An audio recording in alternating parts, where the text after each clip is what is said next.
যাদের রক্ত আর ঘামের উপর দাঁড়িয়ে এই যে হাজার হাজার ছাত্র জনতা তাদের যে গণ অভ্যুত্থানে মৃত্যু এবং সেই সাথে প্রায় 40,000 ছাত্র জনতা আহত, পঙ্গুত্ব বরণ করেছেন, অন্ধত্ব বরণ করেছেন, শিশুদের হত্যা করা হয়েছে।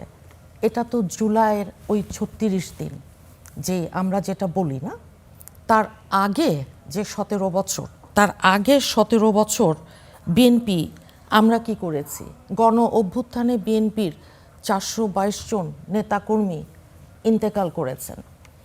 এখন আমাদের যে এটা তো কোনো পরিসংখ্যান কেবল নয়, আপনারা সবাই জানেন যে আমাদের হাজারের ওপর আপনার ছাত্র নেতাকর্মী, তাদেরকে গুম করা, হাজার হাজার খুন, বিচার বহির্ভূত যে হত্যাকাণ্ড, 60 লক্ষ নেতাকর্মীর বিরুদ্ধে মামলা, এগুলো সবই তো করা হয়েছিল গত 17 বছর। কারা আমরা একেবারে দানবের মুখোমুখি দাঁড়িয়ে, রাষ্ট্রযন্ত্র যখন দানবের ভূমিকায় থাকে, ডিরেক্ট গুলি করা এবং হেফাজতে নির্যাতন করা, গুলি করা, মেরে ফেলা। নুরু, আমাদের জনি ঝাঁঝরা করে দিয়েছিল বুক।